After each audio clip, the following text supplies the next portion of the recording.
Computer. Welcome back to the channel, guys. My name is Lucas, and I'm joined today by my brother and my father at the same time. I think this is our first podcast together, the three of us. We have a WhatsApp group together in which these two gentlemen battle it out on the weekly for sure. And reading text sometimes can be a bit tiresome, so I prefer to just talk it out, and we'll see who gets the win today. Just kidding. So before we start, I want you both to explain what is most different between you two, the way you think, because I think Aaron wanted to say something about that. So go Yeah, I ahead. can start, and then I think whatever I haven't said, our dad will fill us in. How should I be referring to you? Dad? Bus? What do you prefer during this conversation? Father, my liege. Yes, my Lord and Savior. Um, no, like I Yeah. think I think Well, it's good. at one point in time, Lucas started to call me bastard Oh yeah, as my right. nickname, which I didn't like that very much, I must say. And so I asked him to change that to buzzard, which is Buzzard. bird. Yeah, Actually, swan is my real totem bird, but good. buzzard is fine. Buzz, you can call me a buzz. I don't know. All right. I might just do a bunch of different things. But for now, yeah, I think it's on the one hand, I have something of that aims for a more systematic way of thinking, and in that sense, it aims for clarity more so than I think what you're on about because you're very associative. And therefore you combine all these insights from psychology and theology and philosophy and history and anthropology and all that together in a way that isn't always clear to me, but in some ways that's also much richer and more holistic. That said, that's not to say that you're imprecise. Like, actually, we often also debate the fact that, for instance, I prefer to go for symbolic associations and you prefer, or at least uh, I interpret it in a way that where you seem to prefer historical accuracy, which I also understand. So in that sense, like you're the more systematic thinker of the two of us.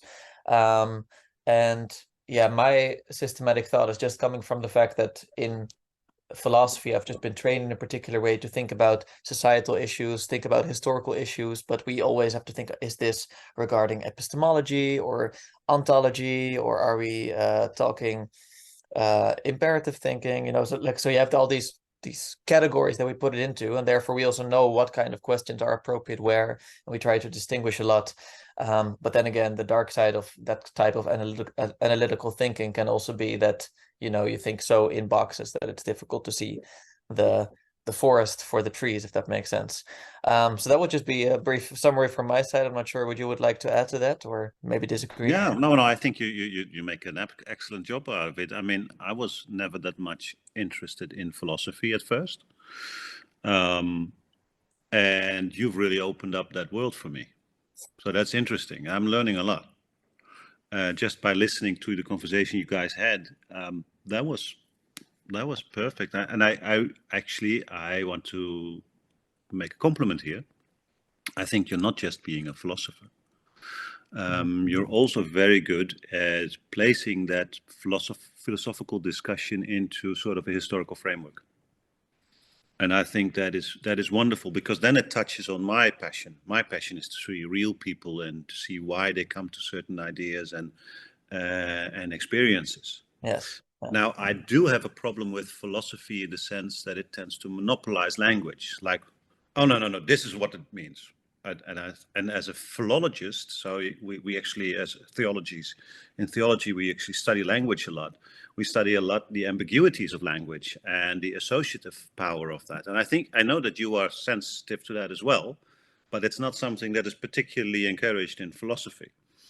Yeah, it depends. I think it really depends because sometimes obviously we have to go back to the Greek use of a word, and then, so like there's discussions on how we use a word like eudaimonia by Aristotle. Like, can we translate that as happiness or flourishing, or do both terms not fully cover what is meant there? So like obviously in some sense for some terms very important, and for other terms it seems to be less so, and that does create and I would problems. disagree with both, actually. So Yeah. that's an interesting one, but that's simply because of, from a language point of view, and um, a history of things that I am interested in. And I'm interested in the first century and the second century and perhaps a few centuries before. Yeah. Now, human flourishing and happiness is really stuff that is important since, say, the 1700s. Yeah. So you guys are translating, in my opinion, concepts that are important to the discussion of those ages or present age into a Greek word that has a very different etymology and probably also a somewhat different meaning, bit more barbaric perhaps than modern philosophers would like. Yeah, but I think that's also like, that's kind of what I'm trying to say. That's precisely why we attend everyone to the complexities of those words. You know, we don't say like, oh, Aristotle just wants us to be happy, and then think like, yes, the 21st century understanding of happiness, that's what we're talking about here. So Yeah. like, obviously, yes, we're trying to be aware of that. Yeah. Now, so I love that, and I must say you have opened up philosophy to me, and I'm really appreciative of that. Of course, I'm not a philosopher. I'm a industrial engineer. That means I was first trained as a scientist, and I've always been busy with nature, with biology, with theology, psychology, as you say. So all those other areas are interesting to me, and I would say with Lucas, perhaps I'm a materialist at heart. So I'd like to see what is there in material terms. And I study theology, so I am sort of drawn to the idealist world. So, but it's a constant battle. So I cannot be happy to just go into an idealist perspective without then checking how that works out in the material world.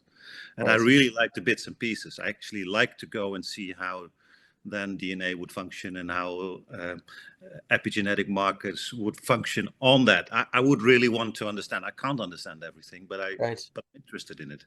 Yeah, and then for me, I think that because I'm trained more philosophically and less so scientifically, I guess, it's easier for me to make the jump to just, you know, how should I say that, entertaining the thought that perhaps, you know, what we see in terms of materialistic processes is just a reflection of something that is immaterial underneath. And if it's just a reflection, it can always be much less than the complexities that are immaterial. And therefore, and that's like obviously the difference between the thing in itself and the appearance that we get in Kant, and then that gets developed like through the centuries. And then we have people like Bernardo Kastrup today, which obviously we share an interest in.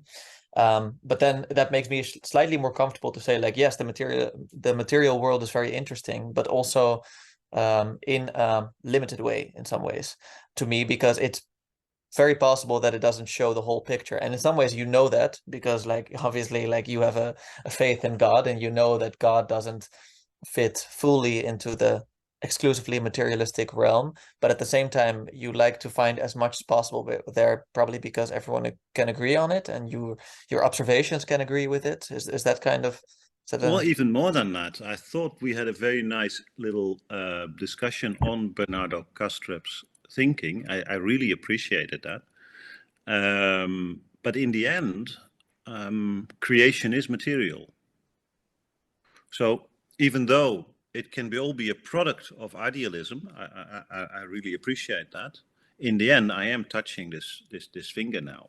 I'd like to know how that works, and maybe even. And I thought, maybe as an introduction a little bit, Kastrup had a very interesting interview. You clipped that for me. Maybe you should say a little bit what it was about, and then I'll say what I think, how that works for me. Sometimes it will be more difficult for me to tell you what it was about because I listened to the whole thing and I just sent you the clip of it. But if I remember correctly, he was asked about Adam and Eve and how we can interpret sort of the story of the fall, and that for him that is tied to the fall into metacognition. It's the moment where that's actually very similar as Peterson does. It's like the moment that Adam and Eve realize like they become conscious in the meta conscious sense. So they become aware that they are aware, and therefore, they're, oh, now like we see that we're naked and therefore we're ashamed, and knowledge of good and evil comes with that. But according to custom, that is also the start of suffering, because our meta cognition is necessarily dissociated cognition. And that's also why he says God is not metacognitive. God is not a dissociated alter ego. God is mind at large. But that also means that God is not aware that God is aware. God is just consciousness without being aware of the fact that God is conscious, which is a radical claim.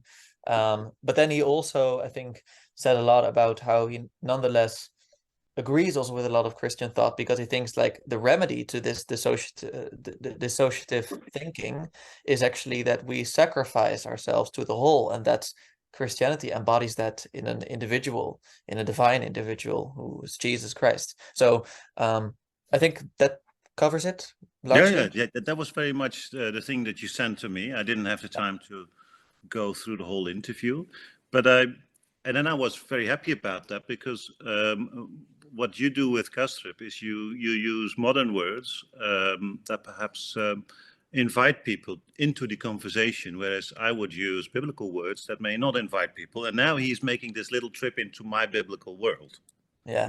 which is great.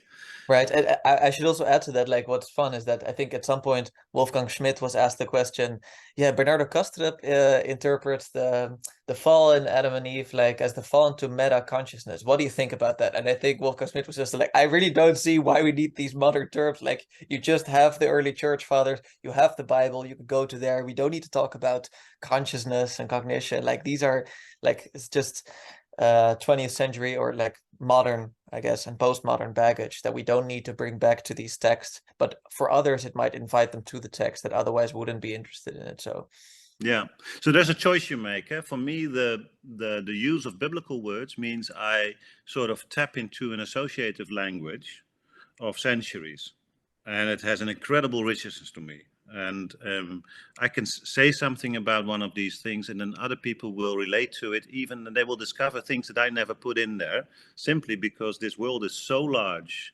this multivalent universe of language is so huge that it's simply it is creative in a way. mm-hmm. Yeah. Whereas if you take me into Heidegger or in Hegel, I struggle and need to learn the words, and then I know, okay, this is how he means these words, and then I can only take them in that sense, and it's very precise, etc. But it's also somewhat detached from everyday lived experience, and certainly from the creativity of inviting others into feeling around these words, not just thinking about them. So there is a different perspective, but I do appreciate both. I would also say like that, just because I totally agree with you, and I certainly have my problems with the thinking of the Heideggers and the Hegels of this world. And at the same time, like, there's something to be said that they, especially someone like Heidegger, he emphasized that, and I think you do this too to some extent, and Vervaeke does this, is just to point to the fact that there are some,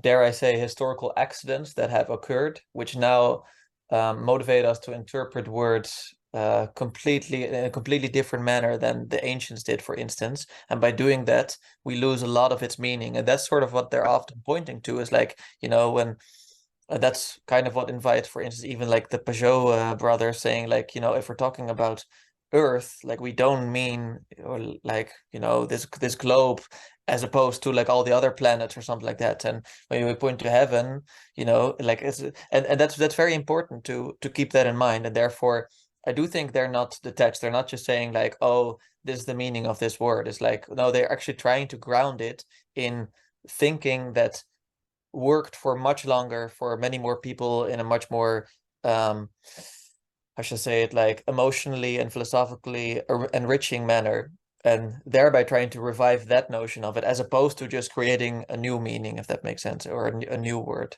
Yeah, you just sometimes feel excluded. Yeah.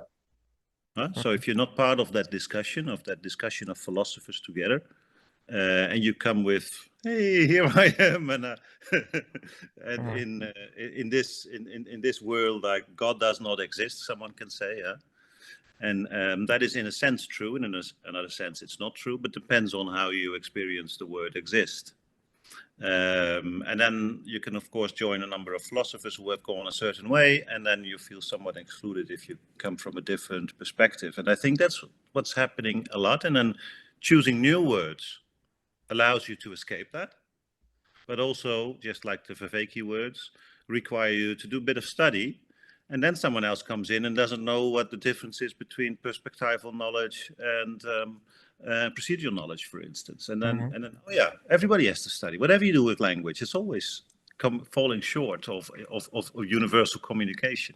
Yeah, that's Okay, true. I think good. in part we have to relearn symbolic language because I feel really I understand the criticism of the philosophers, but they were also using that language to figure things out because it just, like Yeah. it definitely served its function. And then I think what the Peugeot brothers do so brilliantly is they touch the modern world a little bit. Of course, they grew up in it, and they touch it just enough so that they can make themselves understandable to us. And that took a while, I think. You see with Jonathan Peugeot how he's changed over the years. Now he's more and more adapted to the modern world, and now he's able to use language that the average guy, like he would say, can understand, to then see, oh wait, earth is this, oh wait, heaven is this.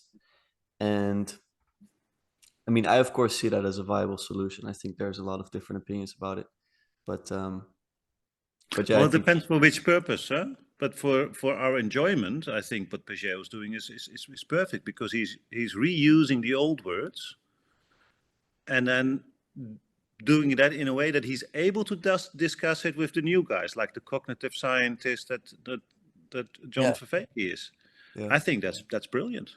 And I think like that's a wonderful part of this moment in history in terms of scientific progress, is that we run into these questions with quantum mechanics that everyone is just like thinking, like even like the most hardcore scientists are like, we can't actually take one particular view for granted. We need to come up with strong arguments for each view. And that's why, and then you come up with how does our conscious experience lay itself out? And then you think about how certain properties emerge. And then, that actually comes very close to that type of language. And therefore, it's actually kind of wonderful, because then I think you can read many of the stories of the Bible in a way that is very patterned, and therefore also follows patterns that we find in our own psyche quite often. That's obviously, this is why the Jungian Peterson and the symbolist Peugeot work so well together, because they both think that the archetypes work on the individual and the collective level.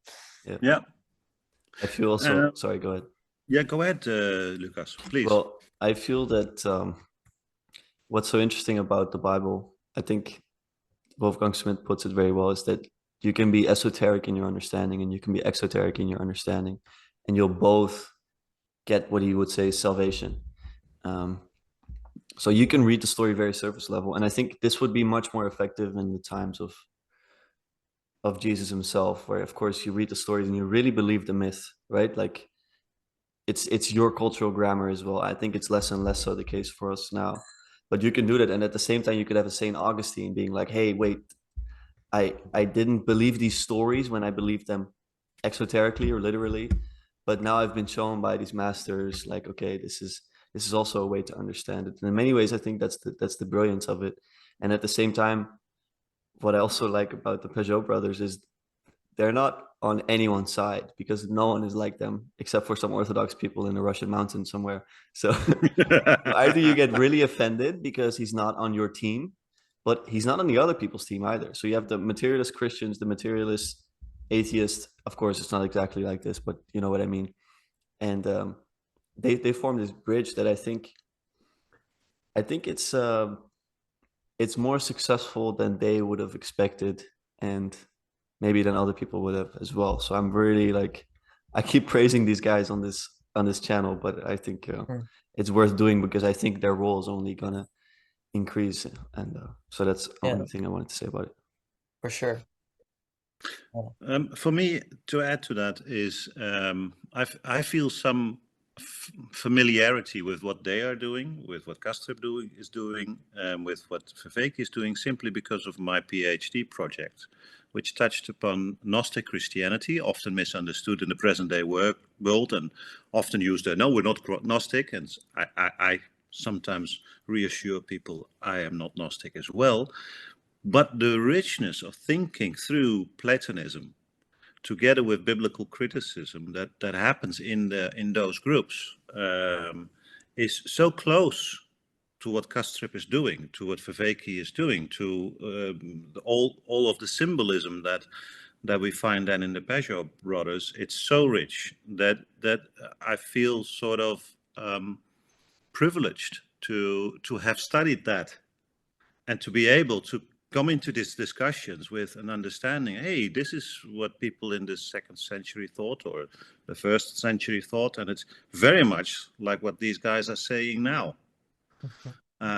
So this, like for instance, talk about the Genesis story, Philo of Alexandria, noting that there are two, and that's not a Gnostic, it's a Jewish person, Jewish philosopher from the 1st century, but in Alexandria, informing the later movements, among which there are the Gnostics. He is reading Genesis as a story of the creation, and then he notes that there are two stories, and then he simply reads the second story as the story of our soul, rather than, say, an external paradise. So this is already there, and then you've got all these developments, and I love Origen's take on it, how these then develop, and it's too beautiful for words. And for instance, when Kastrup then claims God is not metacognizant, then for me that's fine, because in the end, reading those texts, we know that ultimately, if God is to be eternal, he is without time. He is without place. And without time and place, there is no discursive reasoning. And if there's no discursive reasoning, then you're not metacognizant. So all of this is already there, and they use names for say, the highest level of being God, like the deep or the unspoken. That kind of idea is already there. Mm-hmm. They have struggled with these things, so that's very interesting to see. And the idea that human beings coming from paradise fall into consciousness, that is really something that the church fathers would be happy to entertain and would be happy to talk about. So this symbolic interpretation helps us, and was ever always so intended. So it's almost since the 16th century that we embark on this literalist journey, that we sort of come at loggerheads, because in the early days, science and religion were the same. Religion was interested in everything behind what could be seen, and the speculation there would inform the religion. Think about the 7 sages of Greek philosophy before the pre-Socratics. So science and religion were so much intertwined, and then we came to this point at one point that we started to say, well, science and religion are opposed, because religion holds on to a outdated worldview, and science is sort of overtaking it. And then I said, yeah, but that's not religion. That is 16th century interpretation that uses the Bible to answer any question. And we're starting to ask a lot of questions by then, and sort of going into overdrive there. We don't have to do that. We can, and that's going back to for instance, the Eastern Orthodox tradition. So yeah. Yeah, and we still haven't spoken about Lucas. Lucas. Where do you stand in this way of looking at the discussions that you are so beautifully collecting now in your interviews and podcasts, etc.? How do you see your role? Yeah, thank you. I'm a bit of a coward, to be honest, because I change my look very often. So in a sense, I find it difficult to commit to one, because also I know that well, I don't know that I know it for sure, but history has shown me that I was wrong most always. So I don't cling to one way of looking at the world as an absolute way. And Maybe you're wrong about that. yeah, likely. So I was more materialistic in my thinking, of course, as a teenager. Then I slowly started to deprogram from that. So listening to Joe Rogan, then having of course my experience that I had with psychedelics, which still sort of took place in a materialistic paradigm in a sense that I came out of it thinking that, I started reading about elucids and being like, oh, it's all about this substance, it's like, did they do psychedelics? Did Jesus with the wine cult? And these theories, I find them so entertaining, and I found them more than entertaining at the time. I found them like they were my meaning. I was like, oh, I uncovered this. And then studying Egyptology, I was like, where can I find the little substance in the text and stuff? um, that has shifted a lot. And then with Kastrup, I started shifting my views a lot. Like, of course, metaphysical idealism is the polar opposite of materialism, and I found that also very interesting. um, but I still know that Kastrup cannot be 100% right, and I really entertain Peugeot, and I entertain Wolfgang Smith, and something inside of me tells me that I shouldn't listen to these scientists too much. I feel more comfortable with the traditional worldview, meaning Christian, for example, that understands the world symbolically as much as possible. That's the one I find the most assurance in, let's say. But I listen gladly to a lot of people on this topic. So yeah, that's where I stand now. Like I carry this Orthodox cross, even though I'm not part of an Orthodox church, always with me, because it's the only thing that I have my faith in. It's my skin in the game, and I mean I write in my journal. Um, they say some people they pray best with a pen, and I'm definitely one of those, I think. And I feel in contact with God in that sense, and it's through my Christian worldview. So right, I would say what best describes my worldview is Christian, but open to to many different thinkers, and I see in no way that a Christian symbolic worldview excludes all these other points of view. I think that openness is something that the three of us share. Otherwise, we wouldn't be in this little app group that we have together. Yeah. We're willing to learn. No, that's for sure. And again, likely wrong about Likely wrong. most things. That's the only way to learn, huh? You test something, you bump your nose, Yeah, and then you learn again. it's true, but I do think it's worth binding yourself to something. So Yeah. this is just my ground that I'm standing on. Yeah. And I realize that ground is not golden, and there's many flaws in it, and let's say, but I will defend it, and I will see it as my. It's just the glasses I've been given, and I think they're very good glasses. I can see pretty clearly in them. So Yeah. that's what I'd say about it. And I would like to say that you're also able to tease out a lot of what people are thinking in a way that's accessible to everyone. That's what I try to do. Yeah. We'll see if that scales. But I like to test it in conversation. It's really fun.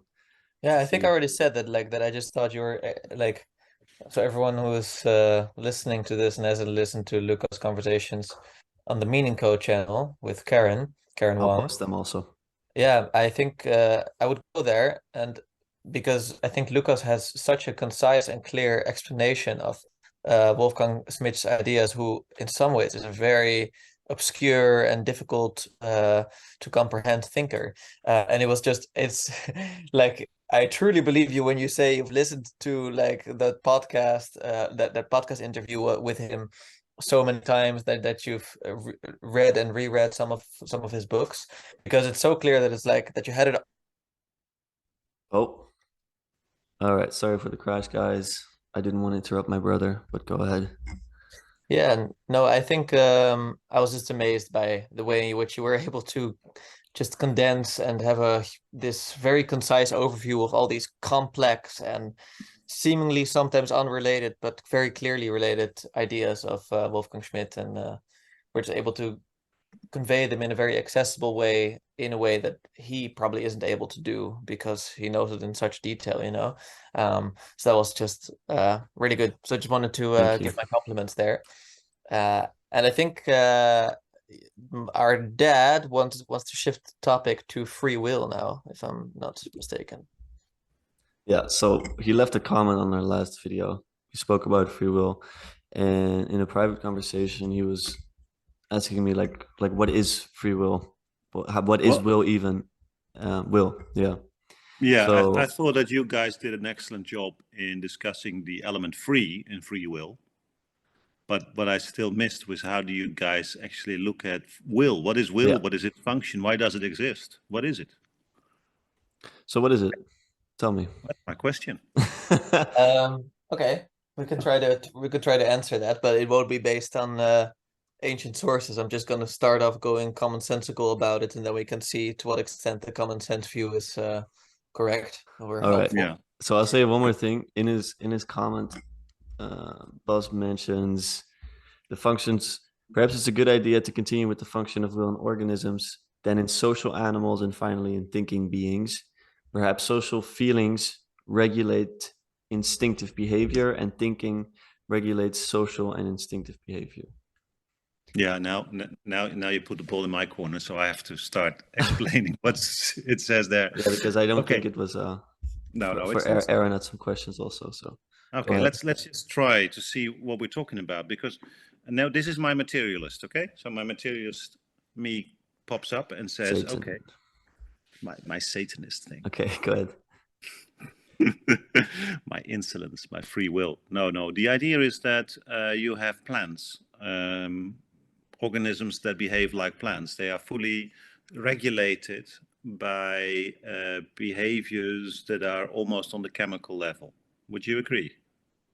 So they would turn to the sun, they would grow because of certain chemicals that are being produced, certain cells are being formed, or they would stretch out their roots into the earth. Exactly. But I would just add to that is that I know Vervaeke always used the term, it has a certain structural functional organization, and that means that it has a sort of design plan through which all those chemicals combine to indeed create a plant. That's the wonderful thing about it, and Aristotle will later expand the whole notion of soul to plants because of that reason. Yeah. But let's start with the materialist guys in the group, so we can. Yeah. At least... I'm just saying the chemicals by themselves do nothing. Like they need to assemble in an interesting... That's the beautiful thing, and it's wondrous it's a wonder to behold. But let's first say, okay, the plant. That's the first test I would like to make, especially given that you can have so many different interpretations of words. Is we would not immediately say that the plant has a will. Only in a rather metaphorical sense, we would say it. The plant wills to the water, or the plant wills to the sun. Yeah, but you're right. Yeah. Yeah.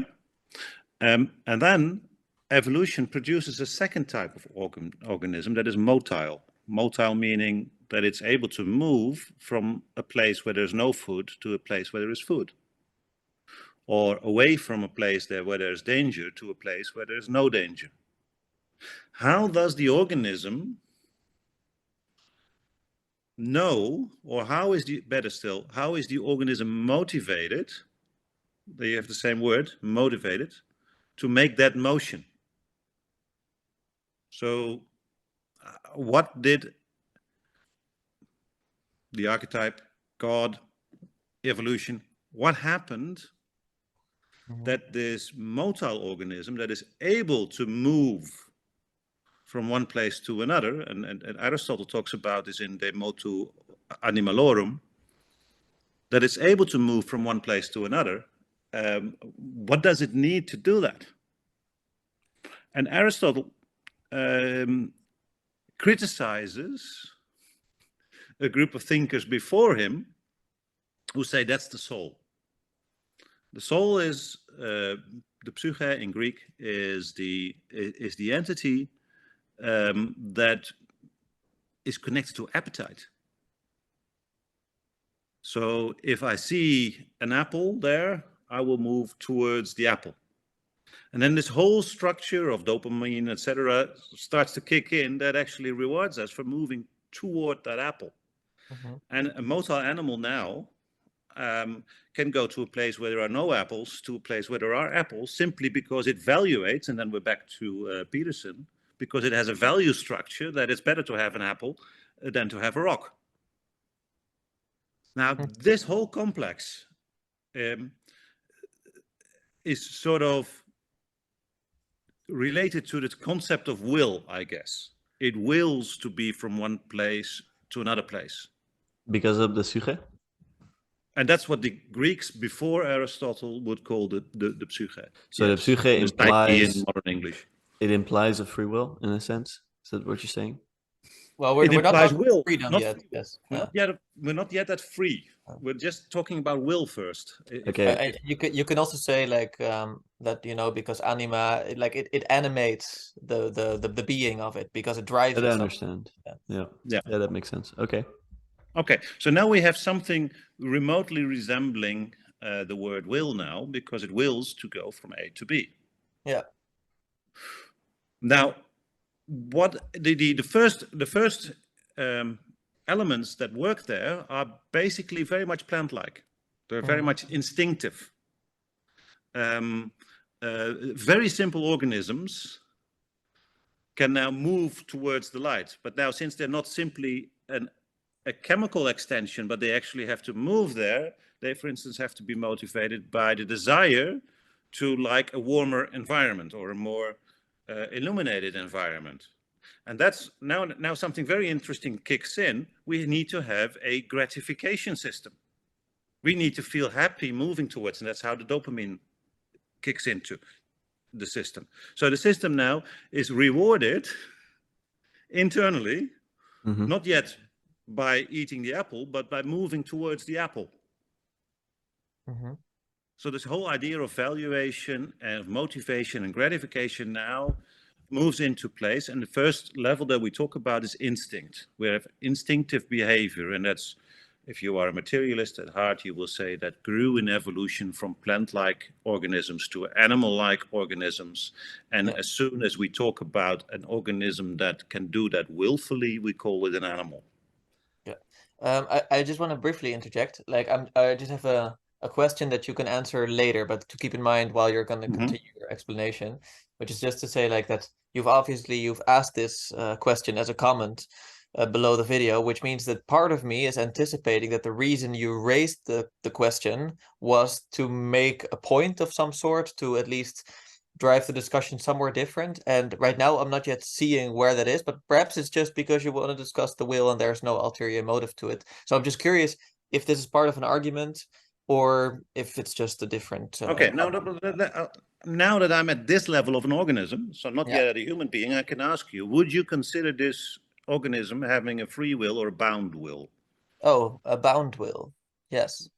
But can I interject very quickly? I don't understand what will is compared to, let's say, I mean, we're talking about things that are like, for example, my 5 fingers growing this way. If my body grows in that way, I don't see, I guess I don't understand the difference between will and free will, because to me, will really sounds like something to do with agency, something to do with wanting. And that may just be because of my modern cultural grammar. I don't understand. Yes, but wanting is a very good word there, because the word of appetite that is related to these ancients is about wanting to appreciate, to have appetite for, and of course you're regulated. So if you're hungry, then the value of eating something is salient. It comes to the forefront. Okay, I think I understand. The value of so your whole being actually even determines which part of your valuation system takes precedence. Yeah. So it's like a deterministic wanting, let's say, that you don't have, well, at least I think we would argue that you don't have a free agency in that. Or at least, I mean, you have cancer cells also, right? Like you have people with 6 fingers, like that there is ways in which it can go differently than you would say according to the archetype or according to the plan. maybe Yes. maybe there's some sort of, I don't know if it's free will, or at least it's not a will you would want. We Will would call it beyond. stochastic behavior. There can be dice. The dice can be rolled such that very early, at a point where your fifth finger has a misunderstanding, Mhm.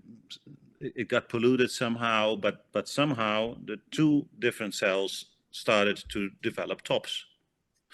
But don't want to go Yeah, there yet, because then you're yeah. sort of I also think presupposing Aristotle we might be already. making this like unnecessarily complicated. Like Right. I actually feel like, and I'm not sure if all of this is necessary to make the point. It could be an interesting tangent, but maybe this is part of the point. So I think I will just answer your question from my own perspective, and then you can say like whether or not that accounts for the point you're making at the moment, or whether you're going to add something else, which would be to again say that the metacognition that we talked about earlier, it has obviously the element of being aware.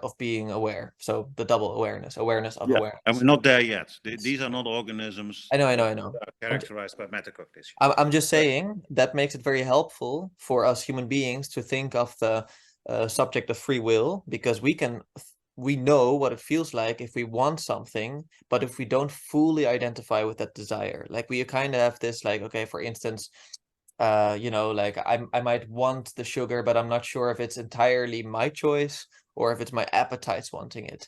This, for instance, interesting if we compare it to an animal, and that's also why I said with a bit more certainty that I think it's a bound will, is like it doesn't have that element of reflection as much, where it's like, well, It's driven maybe I by should. one thing now, isn't it? Yes, exactly. Yeah. So there are So no conflicting desires at yeah, in this animal.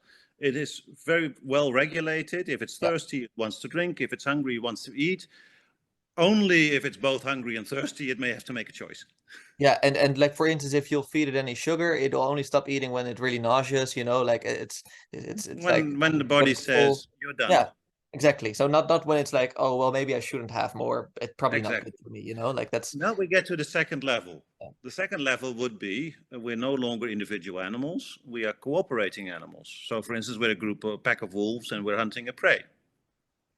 Now, the instinct would be, once the prey has been hunted down, the instinct would be that everybody wants to eat. So the simple organism would go for the meat, and then, of course, they would eat each other. So what have wolves developed? They have developed a social order. So they say, well, no, my instinct says I want to go to the meat. My social feeling now says, oh, but this is my leader. He or she will eat first, and only after that I will eat. But So it's now, that's still exactly, very bound. Yeah. that is still a bound will, but now we're bound by social training, social regulating.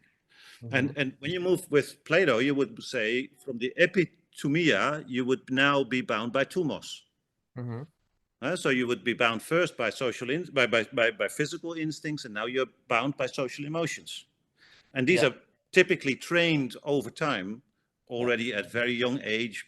Animals, I mean, Peterson is talking about the rats that are playing, etc. So these are very, very deeply embedded structures. Agreed. Yeah. And then you see valuation systems within organisms that are not yet human, valuation systems that are competing. And animals can be confused, and depending on what kind of animal they are, they will develop a stronger preference. So, for instance, if I'm strong and I'm winning all the time, I will develop more testosterone. I will also develop more hormones that will make me bigger, give me more muscle, make me more at ease. So that's interesting, because the little lobsters that Peterson was talking about, they quite early develop either into small lobsters that know that they have to walk away, and big lobsters that know that they can eat. So that's all hormonal that drives that. So what you want in a certain situation is driven by your developmental history. And we would still call it a bound will. And now, as we have two wills now, one bodily functions and one socially functions, now Plato would say we develop a third will. We can be philosophers. We can think about the future, and we can think what would be a better future. And the Bible will talk about spirit. We can think with Holy Spirit or polluted spirits. We can also have polluted thinking. But at least we would be able not just to say, I'm not eating now because my leader is sitting next to me. I could even say, well, I'm not eating at all because I don't think we should eat animals. So I've now developed a third will, so to speak. I think you and I would have a debate to what extent that is governed by social pressure still, but yes. No, that's the idea. The Bible is the Bible calls the heart the center of decision making. The center of where the will is focused onto a certain choice. And it's very critical. It says the way that our reasoning is it's very much dominated either by our flesh or by our, what the Bible would call the soul, different from what the Greeks would call it, but either by it. So we would use our brain power for bullshit in terms of Viveki. Well, okay, no, okay. So like now I have to interject. Well, a couple things. Like I think Plato compares the three parts to the monster, the lion, and the monster, the lion, and the man. I think those are the three parts that he connects it to. So it's not necessarily the above top one is not like the philosopher, but it's like the man. So it's like for him that's no. But I was talking about Republic, where he makes a different distinction, but it's still the same three groups. But I just want to clarify that for him this is a universal human tendency, and it's not just sort of like an elite philosophical thing, even though he thinks that many of us are governed indeed by our lower instincts. And no, but that's not a disagreement, Aron. That's simply a different place. I know. It's a clarification. It's clarification. Then the potential disagreement, or like I'm not sure if it's a disagreement, but it's to say like you and I have both read and admired the work because we're in large agreement with it, but also because it's so accessible, so it's easy to then give it or sell it to other people, is the work of Jonathan Haidt. And that he talks about the elephant and the rider, and in some sense, like obviously there's then a huge agreement with what you're saying, is like, well, the elephant drives you. Like if the elephant wants to go somewhere, I mean the rider can complain, but the elephant will still go. That said, obviously, there's also something like, okay, the rider and the elephant can learn over time to harmonically work together, and in some ways that the rider could also slowly gain more agency over it. Not in a way like, okay, now the elephant is now we're getting to the virtue discussion. Yeah, exactly. And I'm just saying, so therefore, we're just jumping the queue there, but that's fine. That's good. Yeah. So it's not just for bullshitting ourselves. It's actually for that harmonization of. No. What I'm saying is we often use it for bullshitting. Correct. Yeah. Okay. So we often think we are thinking we are free, but we're actually just after the fact reasoning why we did something rather than understanding how to improve our future. Okay, correct. I just wanted to clarify that, and now we're back on track. Yeah. So what the Bible would call a free will is a liberated will. Not so much that it's completely free, but that it is free to course correct, just like social emotions course corrected the instincts of the wolves. Now we have a faculty that could course correct both social emotions and physical instincts. And what the Bible would say is our being free would mean that we can escape that deterministic part. It would not be a unconditional freedom, because it would embrace the leading force being the Holy Spirit, being something that guides us to what we agree with is something good. So we would sort of become the servant of God. Well, and being the servant of God would help us course correct, not deny our physical needs, not deny our social needs, but to bring that in balance. And Plato would call the function of the king to make to under the guidance of the philosopher to give the city balance, that each and every function is well treated. Because as Haidt said, the elephant moves you. It's the body that moves you. It's the soul that course corrects. And then it's the well-governed mind. I would say it's the mind with the good daimon, the eudaimonia. And now we get to a different definition of eudaimonia. It would be the good daimon, that the well-led mind that Socrates would talk about, and that is the human flourishing, is that all three are aligned. Yeah, and I would also say, like, in that respect, actually, if we could get into the head of the elephant a little bit, the elephant would at some point maybe think like, well, it's the rider that is moving me, even though obviously the elephant is moving. But at that point, it's like the elephant would be in line with the rider and would be like, well, if the rider wants to go, I want to go with it because he's treated me well. He knows where my excesses are, where my when I need something, and yeah. Yeah, So well, that's beautiful, because Aristotle is working with that as well. What is moving the movement? So in De Motu Animalorum, he is saying, well, the animal needs to have a physique that's able to move. If you can't move, there's no use of having a soul, of having an appetite, because, well, you can't do anything with it. So you have to have that. And then the whole discussion within the ancients was, is the soul itself moving? Yeah. And then within that, is the nous moving the soul? Is the soul moving the body? And the nous would then, of course, be slightly different from the Christian understanding and the ancient Hebrew understanding. Yes, like maybe that's just one thing that I wanted to add, like not as a disagreement, but just for everyone who is watching or listening, is like there is what complicates this discussion as well is that in the theological tradition and in some philosophical understandings of it, freedom is precisely associated with actually being indeed determined in some ways, or being in service to God, for instance. That can be it. So if you're fully free, you're actually fully in service, and that sounds very strange to us modern thinkers, because we're like, what? But if you're free, you should do whatever you want and not, serve someone else. And the same thing, or like if you're fully free, actually you're fully determined by certain things. That sounds kind of similar. Or indeed, like according to Kant, like you're only fully free if you follow the categorical imperative. If you don't, you're actually bound by your desires and all that.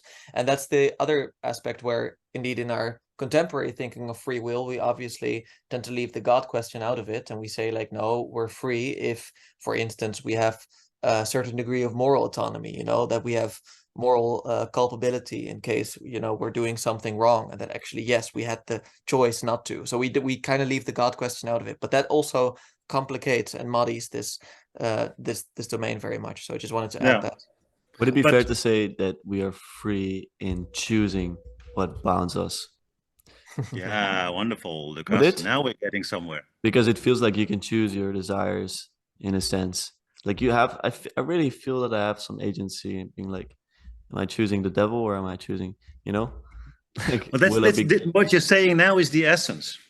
Yeah. So if you lead Sapolsky on behave, he's absolutely right. There is no free will. I mean, the act that I'm going to do in this very instance is determined by so many things that have preceded it, microseconds to millions of years before. But what I'm doing right now, even though my brain would fire up, preparing me to say a word or what have you, I have the opportunity to sit back and to say, how do I want to be guided? And if I want to be guided by certain principles, I can actually start training my soul, training my psyche, training my social emotions, and training my body in that way. So that freedom is very restricted. I mean, we do need oxygen. My body needs oxygen. Now, we do need sleep. We do, of course, there are Indian sages that can float, etc. You know more about it than I do, Lucas. But that kind of stories, I would rather say, well, it's better to just acknowledge that we are bodily creatures and that we are very much restricted, but we can choose how within that body, how within that soul, we want to choose the eudaimonia, the good leadership, and then start training it. And then is when the whole discussion about virtue comes in, because virtue is trained behavior, it's trained good behavior. Mm-hmm. Would you agree with that, Aron?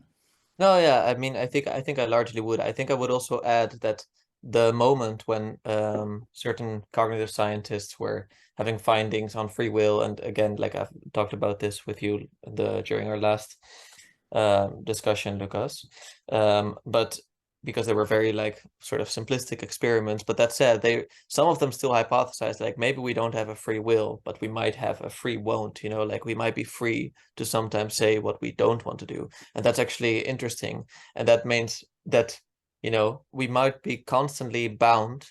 I'm not saying this correct. I'm just saying it's an interesting thought to work with. We might be constantly bound by sort of drives, and they can be divine drives or they can be instinctive drives. It's kind of hard to say, and they might, in a positive way, move us towards certain things. And then it might be that we still sometimes actually have the capacity to say like, no, that's not what I want, and find a different drive to then be determined by that, you know. But that in effect, that becomes a form of free will, because it's like we're still able to not do something. But it becomes very difficult because sometimes the drive is very strong and we haven't trained that capacity to not do something very well, for instance. So I don't know if you kind Well, of... let me give you an example. Maybe that works. I was with a group of students. I was a student myself.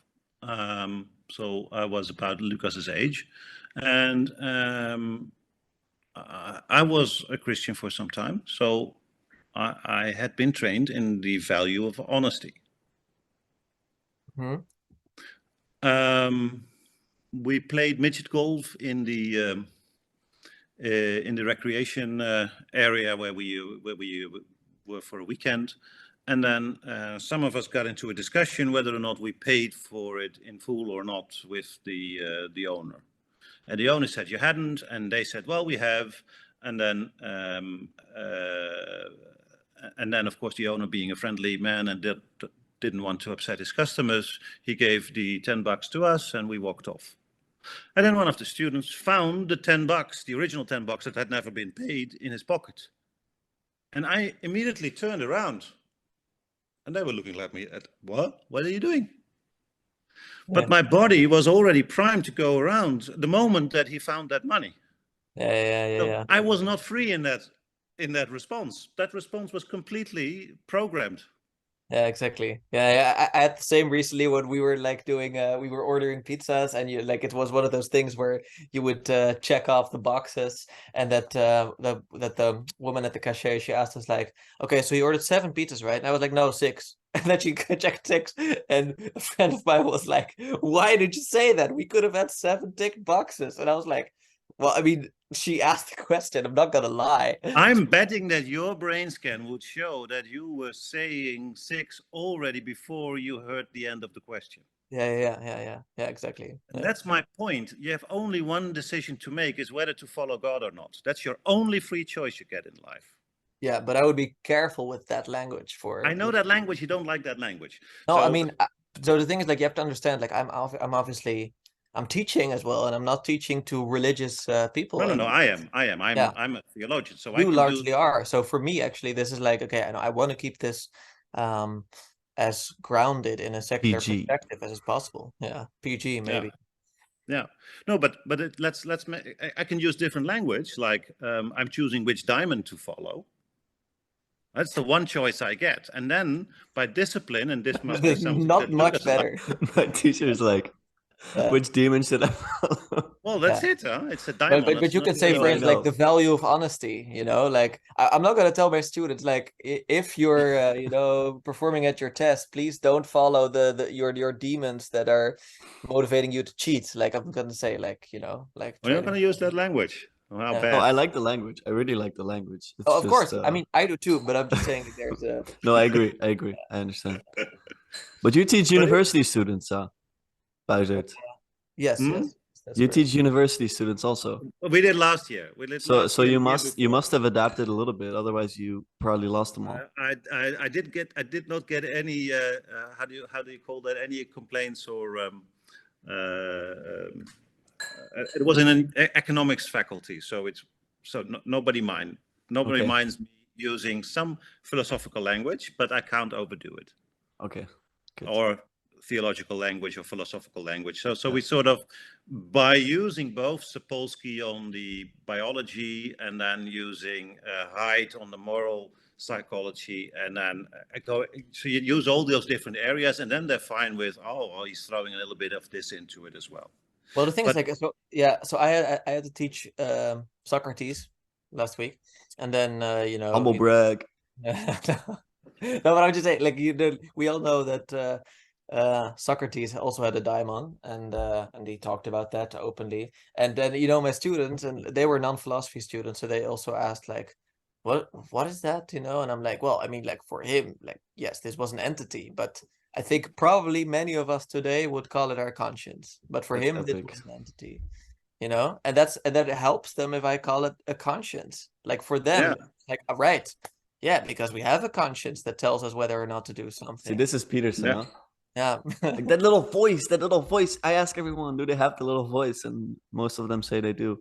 But so I like this bridge, but I also like for them to eventually see, like, wait, actually, if I keep thinking about it as conscience, I'm missing something. It's like the same as reducing God to an idea. Mhm. It's like you do lose something. So I like both of your paths, Yeah. right?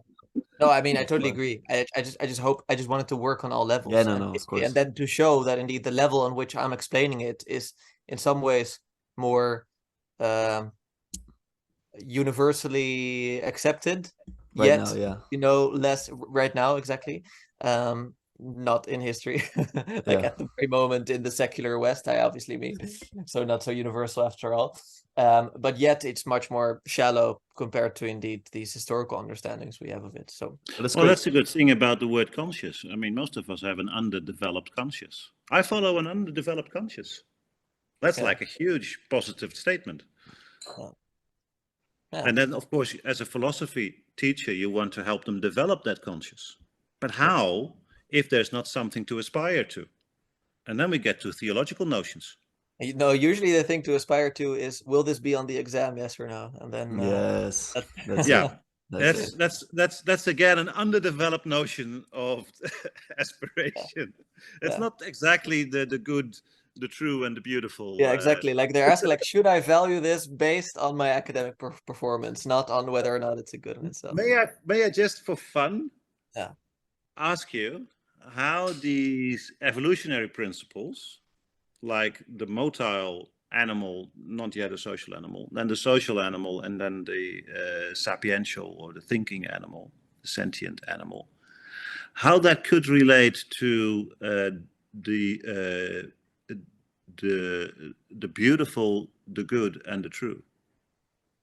So I think the answer is, and I think we discussed this before, is in Plato's Symposium. It's like that we seem to have an erotic drive, and that's universal. And that's the beauty of it, huh? Right, Now, exactly. I think that the whole thing about when you look at tests that people do, the science of beauty, it's really developmental science of good development. It's apples are actually in plants, and trees are in interaction with animals to say what's beautiful. Like, for instance, the beautiful round shape of an apple. Its coloring makes it beautiful to us, makes it desirable to us, and we use the same elements if we are talking about mating behavior. It's so there's a sort of dialectic between the plant and the mammal. And I would even say probably the apps on our screen, like, they also attract us because they're so colorized because of it. Yeah. But isn't it beautiful that the first qualia of finding God is based on our bodily functions, the way that our appetite has been trained to go to a healthy situation, and beauty exemplifies what is good about our body. Now, goodness, of course, is what is good about our society. Goodness is something that takes place between social animals. Yeah. Goodness is harmony. Goodness is reconciliation. Goodness is that we can cooperate and survive as a group.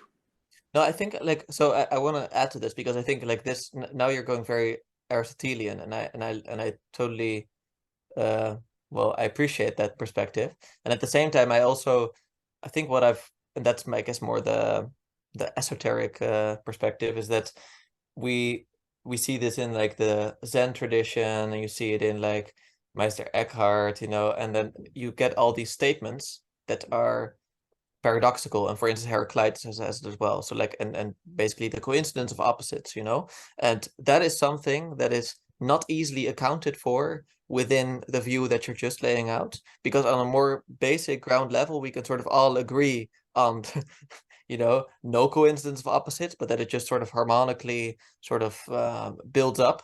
But then at some point we arrive at this point where we have to accept certain paradoxes to sort of get to the full as it can be perspective, view, way of being, difficult to even give words to it. And that's like, I think, where this perspective no longer happens, where you realize like, no, actually I can no longer just, you know, rely on everything that I cognitively know to be the case because it builds up from the bottom to the top. It's like, no, actually now at this point, No, now I agree with you 100%. This is where my theologian kicks in.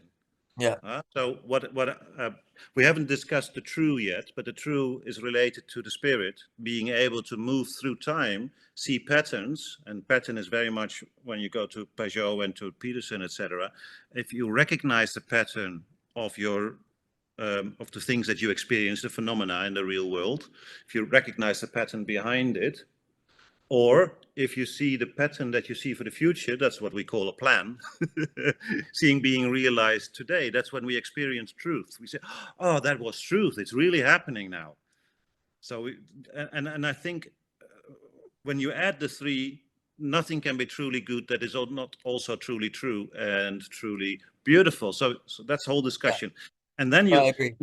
and then you are in awe. And now I go back to a little bit my materialist background again. It's astounding that this universe actually holds up. We need certain constants to be exactly those constants for this universe to hold up. It's astounding that life came to be and that sentient beings came to be. I think there's a lot of ways that evolution could have taken place, but it all seems to gear towards something that can appreciate truth, beauty, and goodness. Mm-hmm. How is that possible? Well, I mean, okay, from an evolutionary perspective, it's like No. Go full Neoplatonist if you like. Go ahead. No, I'm just saying like that, you know, it seems we're evolved to appreciate truth, beauty, and goodness because they help us organize into social dynamics that are useful for the survival of our species, and therefore, Yeah. No. We just laid out the case for that. and But therefore then we it's so find it wonderful that everywhere it else. actually, yeah. But it's so strange that actually this universe is, in a way, doing exactly that. Yeah, he's asking for a deeper cause. So it's Yeah. not just. I think I know what you mean. You've also used this example when I asked you about aliens, and you were like, "Well, it's so perfect here."